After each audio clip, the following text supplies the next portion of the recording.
Hello, this is Dane Ciolino, and we are continuing our discussion of hearsay. As I told you when this discussion began, that hearsay was the biggest, most, biggest, or the longest of all of the sections of our course book. And it's also something that's conceptually difficult for some students. It's got lots of exceptions that apply. So it's going to take several lectures. And here we are on our third lecture just on exceptions to the hearsay rule, or the rule against hearsay, that apply when the declarant, whether the declarant is available or not. And that's where we are now. We have been talking about this. Exceptions that apply when whether the declarant is available or not is just simply immaterial. It just doesn't matter. All right. Again, I'm not going to talk about this slide again. Again, an old favorite. Assuming that we have hearsay that is tentatively definable as hearsay, quacks and waddles like hearsay, it is not defined as non-hearsay. Then we next consider whether or not it falls under an exception. The rule against hearsay, of course, is that hearsay is simply not admissible unless, and it's the unlesses that we've been dealing with, unless the following provides otherwise, and namely the otherwise that we're talking about are these rules, the rules that allow hearsay in under certain circumstances. Okay, so this is the paradigm. This is what we want, is in-court testimony by an in-court declarant, so the ladies and gentlemen of the jury can look at the declarant and make determinations about whether the declarant is believable, watch her get cross-examined. But that's not what we're talking about now. What we're talking about now is when someone else, here it could be a police officer, it could be a civilian, it doesn't matter who, comes into court, looks at the jurors, and tells the jurors, this is what an out-of-court declarant told me. Then the jurors are getting second best, of course. They're not getting to see the out-of-court declarant, but they're getting to hear about what the out-of-court declarant said. Last lecture, we introduced the notion of a record. Critically important notion. The notion of a record. What is a record? Well, remember we talked in terms of human beings simply being containers for perceptions and memories and assertions. So someone can carry an assertion into courtroom in any number of different containers. We could have our police officer or our cap man, remember, they could carry the statement into court, right? They could. Oh, I just realized I've got a cap here. Cap man could carry the statement into court, come, and then turn and talk to the jurors, get that statement out of his body, a moist container, and share it with the jurors. That would be one way to bring a statement into court. Another way to bring a statement into court would be for the out-of-court declarant to record her statement, to put it in another container. Rather than putting it in a moist container like Catman, she could put her statement into a record. And then the record could be carried to court. And the record could be shared with the jury. And in those terms, the record is simply nothing more than a container for our out-of-court declarant statement. She doesn't need to be in court. The jurors will get to hear her statement as carried into court on that piece of paper or that electronic medium, whatever. And again, they don't get the benefit of seeing her and watching her being cross-examined, but the statement is there for them to digest after they unpack it from the container by reading it or having it read to them. But we have to get that record into evidence. And building the foundation for admissibility of hearsay contained in a record, or really anywhere else, is what we're talking about here. What are the elements, the foundational elements that have got to be established in order to get a piece of evidence into a piece of out-of-court statement into evidence. This is a drawing of which I am particularly proud. As I've told you, my former law student, Jay Donnelly, has drawn most of these stick figures because I have no artistic talent. This is a drawing that I did all by myself. I didn't have to call Jay and ask her, Jay, please draw me a stick man of an angel or a devil. I drew this one myself because this is an important point. And I've mentioned it before, but here I am graphically illustrating and discussing it with you. Records are not monolithic. One record, and I'm just, again, reaching over here to the record that's on a record that happens to be on my desk. A piece of paper has four corners, just like the this what do you call it? This monolith here has four corners, right? It's got four corners, but I could draw the other two corners, but you can see them. Just like this has four corners. But within the four corners of this record, there are numerous statements. So we don't talk about the admissibility of this piece of paper. We talk about the admissibility of the assertions within the piece of paper. So one piece of paper is not a monolith. One piece of paper might contain, well, up to, who knows, innumerable, indefinite numbers of assertions, statements, but this one on the screen has as many as 20 different statements. So that's the important point to make. Here, records are not monoliths. A record might contain a number of different statements. So when you're looking at whether assertions that are carried into court in a container that is a record, you have to look at each assertion and evaluate it on its own merits to see if you can lay a foundation for its admission. All right. So, for example, we discussed this already in the context of hearsay within hearsay. This is just one example of this principle that records are not monoliths at work. So here's our first statement. D robbed me. Old Capman here. Capman records that statement on a piece of paper, right? You see the resemblance? Capman records that statement in the piece of paper. So then the issue is, does this piece of paper come into evidence? Well, no, that's not the issue. The issue is whether the individual assertions, statements that are contained in this container, whether they come in. So we have to look at each one. Remember, last time we used this hypothetical, which was our victim screaming to Capman out on the street that she had just been robbed by D, and then Capman recording that statement that Vicky made to him out there on the scene, that he had spoken to V, and that she said that D robbed her. Okay, so this one four-cornered container contains two statements, right? His statement to the paper, which is out of court, and her statement to him, which is also out of court. So in order to get this record in, it's not a monolith, it's a four-cornered container. In order to get this record in, we have to lay the foundation that each can come in. Well, can we do that? Yeah. Well, this is going to come in. Statement 1 is going to come in as an excited utterance. Statement 2, remember, if we lay the foundation, would come in as a past recollection recorded. He wrote it down at the time, but now he has no recollection of what she told him. So it can now come in under the past recollection recorded exception. That's just another one of those basic applications of the hearsay within hearsay rule.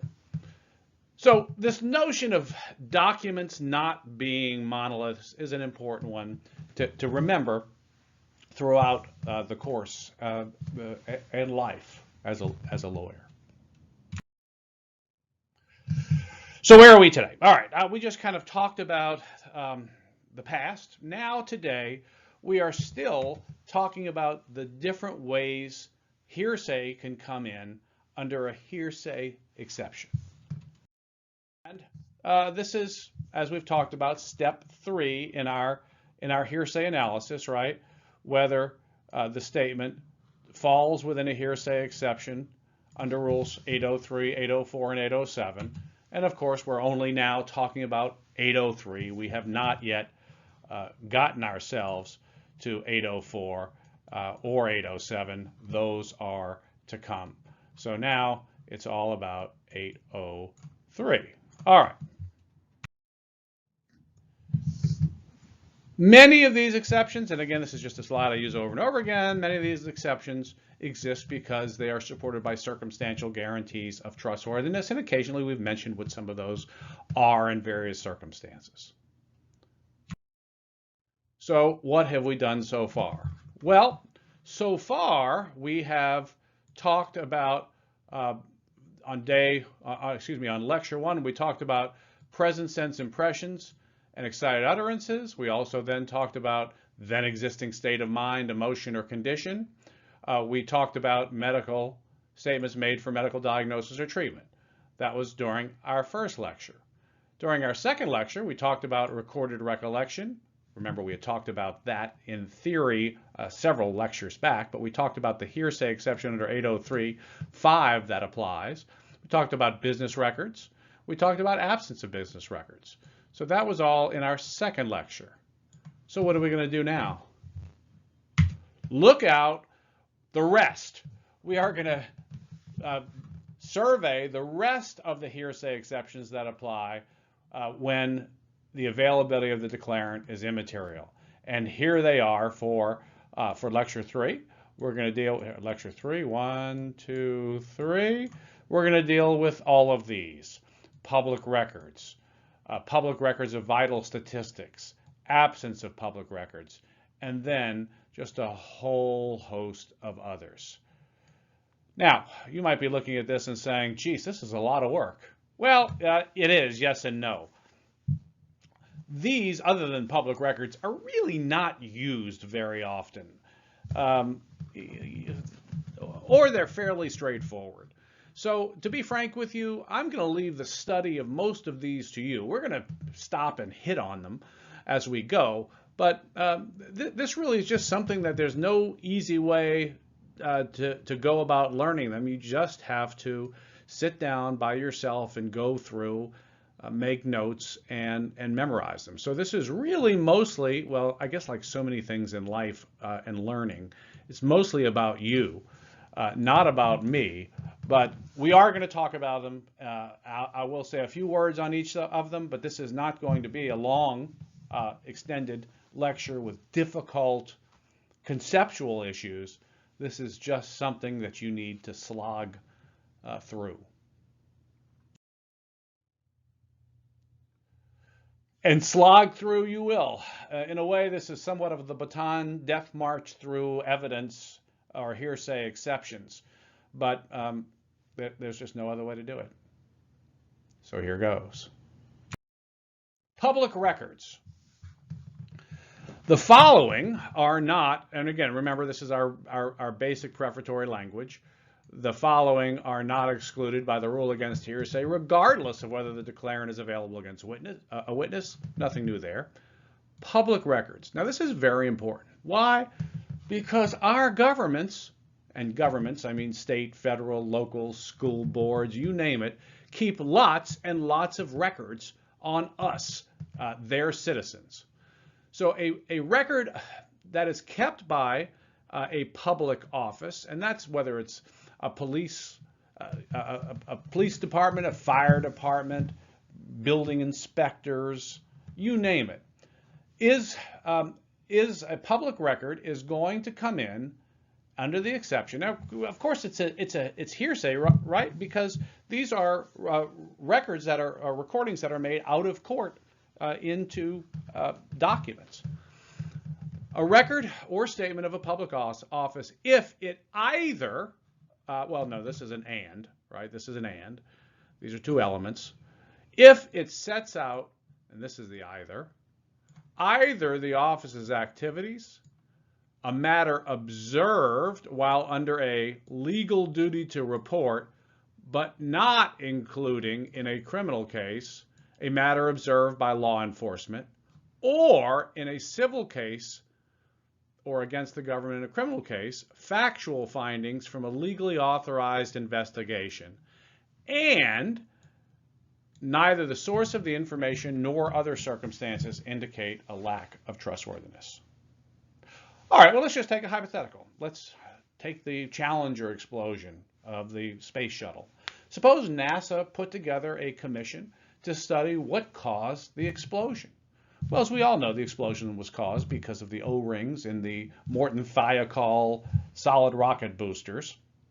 And suppose after months of investigation, that's what NASA determined and put that in its report of investigation. Well, does it? Suppose somebody sues one of the widows of the astronauts, or widowers, sues Morton Thiokol for negligence. Now, put aside the merits of that and the immunities that might exist, but is that report of what caused the Challenger to explode a public record? Clearly, if this is the report, it's going to contain hearsay. You can't just walk this into court and expect that this document is going to come in because it's hearsay. You have to lay a foundation to show that, yes, it's hearsay, but it falls under a hearsay exception, namely the exception under 803(8) for public records. Okay, so let's walk through it. Is it a record of a public office? Well, check, yeah, NASA is a public office, right? So it is a record of a public office. What does it do? Well, it sets out the activities. Part of it is going to describe what NASA did to do the investigation, who they interviewed. Okay. A matter observed while under a legal duty to report. They'll talk about what they saw when they investigated things.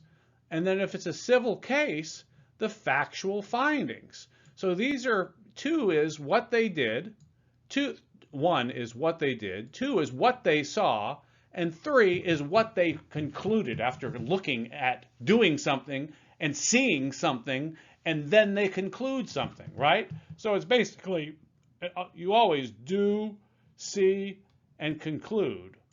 And that's what is going to be covered by the exception. What the office did, what it saw, and then what it concluded from a legally authorized investigation. Now, assuming that neither the source of the information nor other circumstances indicate a lack of trustworthiness, that document, that report done by NASA about why the space shuttle exploded is going to be admissible. Even though it's hearsay, it's going to be admissible. Okay, absence of a public record. Don't want to elaborate on this too much. Why? Because absence of a public record is just like absence of a business record. Suppose you're trying to look to see whether, for example, a car went through a toll booth. Well, the toll booth is maintained by a municipality, and it shows no car going to a toll booth. Suppose a husband said, yes, I went to work on the morning of January 1st of this year, and his wife was killed. Well, you want to show he didn't go to work. Well, testimony or a certification under 902, and we've already seen one of those, that a diligent search failed to disclose a public record. We've looked through all the records of the toll booth, and we couldn't find his car passing through on January 1st. And all it shows is that a matter did not occur or exist if the public office regularly kept a record or statement for a matter of that kind, and they kept a record of all the cars that went through the toll booth, and the defendant's the husband's car never went through the toll booth on January 1st. That's going to be admissible to prove the truth of the matter not asserted, namely, that he did not go through the toll booth. All right, so this is just a slide to summarize factual findings. You know, what happened, how it happened, why it happened, who caused it to happen. You know, basically just basic newspaper reporter stuff, right? Who, what, where, why, how. This is all the stuff that can be included in factual findings from an authorized investigation. Very broad. So if you've got a government doing a thorough investigation and it's helpful to your client, you're going to be able to get it in a civil case. Now, again, remember, not criminal investigations by police. That is specifically accepted from this rule. So don't get tripped up by that. That's a common trip up that you see in multiple choice questions dealing with evidence. But in civil cases against the government and in cases against the government and in civil cases generally, factual findings are going to be admissible. Now, step back for a second. In our last lecture, we spent a long time talking about the business records exception. Records of regularly kept activity, conducted activity. What are the differences? You know, in a way, if you think about it, there's really almost no reason that they need a separate rule for public records, because public records would also fall under the business records exception, right? Because they are records of regularly conducted business activity of an organization, a governmental organization. So what's the difference? Well, here are some of the differences. The public records exception is broader.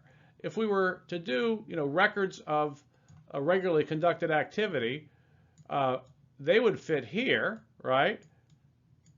And then public, oh no, this is not exactly right. I'm just realizing, no, right? If we're gonna do documents, it would be more like this. There we go. If we were going to do public records, they would look like this. Oh, public records. And business records over here, right? Regularity is not required, so regularity is required here. No need for recordation at or near time, that's required here. No need for regular course of business to keep the record, that is required here. So the public records exception is broader than the business record exception, though there certainly is overlap between the two. Okay, public records of vital statistics. Suppose you wanted to prove that you're a prosecutor, you want to show that this person was under age 21 when they were drinking in a bar. You're trying to prove that they're a minor in possession. Well, how are you going to prove that this person, John Smith, was only 20 years old? Well, you can get his birth certificate. And it states that he was born only 20 years ago, not 21 plus. You want to offer it to prove the truth of the matter asserted, namely that he was born less than 20 years ago, less than 21 years ago. Does it fall within the exception? You bet it does. Why? Because it is a record of a birth and reported to a public office in accordance with a legal duty. You can look at the vital statistics records. Every time a baby is born in Louisiana, you must report it to the vital statistics office. You can look there, and that record of the birth as reported in accordance with a legal duty to show how old the person was in your MIP, your very important MIP prosecution. Records of religious organizations concerning personal or family history. Suppose the person was an undocumented immigrant. Can't say illegal alien, so I'm saying undocumented immigrant. And they were baptized in a church, but they were not reported to the vital statistics office because let's say they were born at a house. Well, you still want to show how old they are. Well, under 803.11, you would still be able to do that. How? Well, a statement of, and what we're dealing with here is a statement of birth or similar facts of personal or family history contained in a regularly kept record of a religious organization. So if he was baptized, and it notes that he was baptized at age 3 weeks, that would be a record you could offer to prove the truth of the matter asserted in that record of the religious organization. Similarly, a certificate of marriage, baptism, and similar ceremonies. Now, it's important to step back and talk about what a certificate is, because this term certificate is one we'll see over and over again. A record, and now suppose you get a baptismal certificate. This is the piece of paper that you get to take home with you, right? After you're baptized, you probably don't remember this because I know I don't. When you were baptized, the priest gave your parents a piece of paper with maybe a little church seal on it or something that said you were baptized at the church on so and so date. This is something that you take home, right? You take home and you have forever. You have the certificate forever. It's a record, but it's different from the record that the church keeps in the dusty old books in the church basement. That's what we talked about in the last exception. This is a certificate that you take home. And the whole purpose of a certificate is to have a piece of paper to certify to the world that something happened. All right?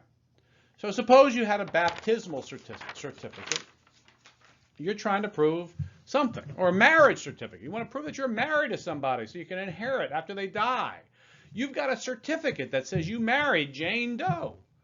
You can offer that certificate to prove the truth of the matter asserted, namely that you married Jane Doe under 803.12, which provides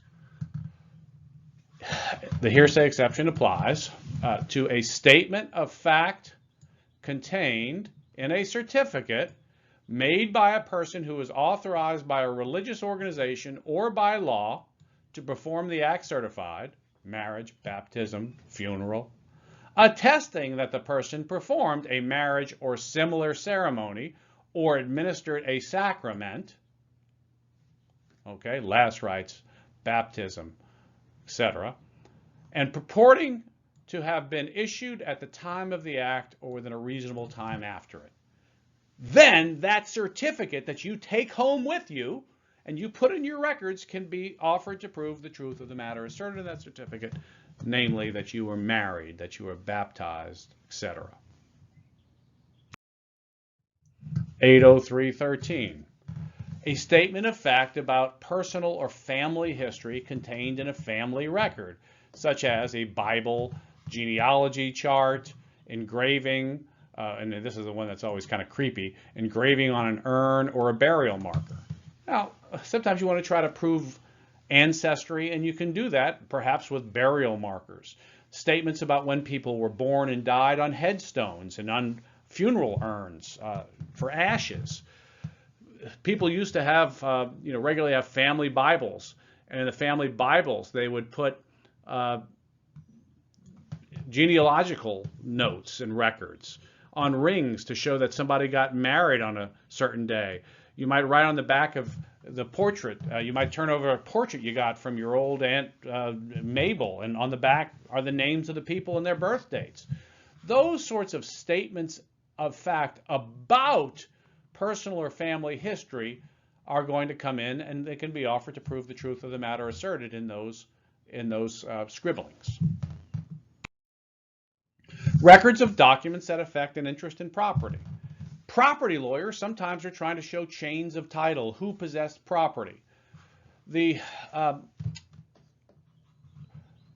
falls under the exception. The record of a document that purports to establish or affect an interest in property, if the record is admitted to prove the content of the original recorded document, along with its signing and its delivery by each person who purports to have signed it, the record is kept in a public office, and the statute authorizes recording documents of that kind in the office. Again, if you're trying to show that somebody transferred property to you, you want to go to the office that records the document. The record, you can't take that document out of the office, but what you do is you take a picture of it or you get a copy of it. And that is offered to prove the content of the original recorded, for example, act of sale, and also to prove its signing and its delivery by each person who purported to have signed it. The original record still stays at the courthouse, and a statute authorizes the recording of documents like acts of sale of that kind, you can use your record that proves the content of the original that stays down at the office. Statements and documents. Now this is that affect an interest in property. This is a variation on this theme. The other one was 803.14. This is 803.15. And this is a statement contained in a document that purports to establish or affect an interest in property if the matter stated was relevant to the document's purpose, unless later dealings with the property are inconsistent with the truth of the statement or the purport of the document. Again, this is just looking at statements within these property documents like acts of sale, etc., as long as it's relevant to the document's purpose. If it's a recitation about some family history or something, it's got to be relevant to the document's purpose. It can't be just something gratuitous. 803.16, the ancient documents exception. People kind of joke about this sometimes. If the document is very old, like say a newspaper report of something that happened back in 1907. A statement in a document that is at least 20 years old and whose authenticity is established, you can offer it to prove the truth of the matter asserted. So suppose you wanted to show who won the World Series in 1907. You wanted to establish that from an old New York Times article. As long as you can authenticate the old New York Times article as one from written in 1907, that would be an ancient document. And statements contained in that article are going to be admissible to prove the truth of the matter asserted in each of those articles. Market reports and similar commercial publication. Suppose you needed to, your car got wrecked and you needed to show how much it's going to cost to fix the Johnson rod on it. Well, what's a Johnson rod cost? I mean, it got wrecked in the accident. Well, you can look it up on the internet, some auto parts store, and some report of what they generally cost, and you could prove how much a Johnson rod costs. So market quotations, lists, directories, or other compilations that are generally relied upon by the public or persons in particular occupations. If you wanted to show, for example, how much a stock was trading for 20 years ago, well, there are compilations that are relied upon by stockbrokers to know how much something was worth then. Statements in learned treatises, periodicals, or pamphlets. Now, this is mostly relevant. Suppose you're cross-examining an expert, and the expert says something along the lines of, well, in my opinion, the way to repair a broken arm is to put it in a cast. Well, you know, that made of plaster of Paris. Well, that may be true, and there may be more modern ways to treat an arm nowadays, and I don't even know. But suppose there's a statement in a treatise, the leading orthopedics treatise, that says no, plaster of Paris is not what you use anymore. You should use fiberglass, and you're trying to prove that the standard of care required the doctor to put the arm in a fiberglass cast, not one made of plaster of Paris. So you want to prove that from this learned treatise. So what you would do is you would call that statement to the attention of the expert, who just testified that the arm should have been wrapped in plaster of Paris, on cross-examination, or if he relied upon the treatise, you could do this on direct examination, and the publication is established by a reliable authority, or by the expert's admission or testimony, or by another expert's testimony, or by judicial notice to be a reliable authority, then the statement contained in there can be used not just to impeach the expert to show that he doesn't know what he's talking about, but it could also be used to prove the truth of the matter asserted in the book, namely that the standard of care required fiberglass, not plaster of Paris. Now, if it's admitted into evidence, the statement may be read into evidence but not received as an exhibit. Reputation concerning family history. Suppose everybody kind of knows that John is John Sr.'s son, well, that reputation among a person's family by blood, adoption, or marriage, or among a person's associates in the community concerning the person's birth, adoption, legitimacy, ancestry, marriage, divorce, death, relationship by blood, etc., similar facts of personal history can come in to prove that. So again, if you're trying to prove that somebody is related to someone else, you can just call another witness and say, yeah, everybody knew that John was John Sr.'s son. You don't have to go digging through old church records and public records. You could prove that John Jr. was John Sr.'s son because he had that reputation of being his son in the community or the reputation within the family. Reputation concerning boundaries or general history. And again, this is reputation testimony. We'll talk more about reputation testimony in other lectures, but reputation testimony is fairly diffuse. It's this notion kind of widely shared in a community that some fact is true. And here, if the reputation of the community is that the Johnson farm ends back there at Smith Creek, and it always has, if there's a dispute as to where the property line is for the Johnson tract, as long as this general reputation that it ended at Smith's Creek arose before the controversy, then that reputation in the community concerning boundaries, etc., and general historical events important to that community are all going to come in to prove the truth of the matter asserted. Reputation concerning character. Again, here, general reputation is hearsay because it's the diffuse notion among the out-of-court community that someone is a liar or that someone is dangerous. So if you wanted to put on some evidence in a self-defense case that the victim, so-called victim, was a belligerent and violent person, now more later on whether that's admissible, but if it is admissible, how do you prove it? Well, you're going to have to call somebody to say, oh yeah, everybody knew he was a hothead. Well, that's hearsay.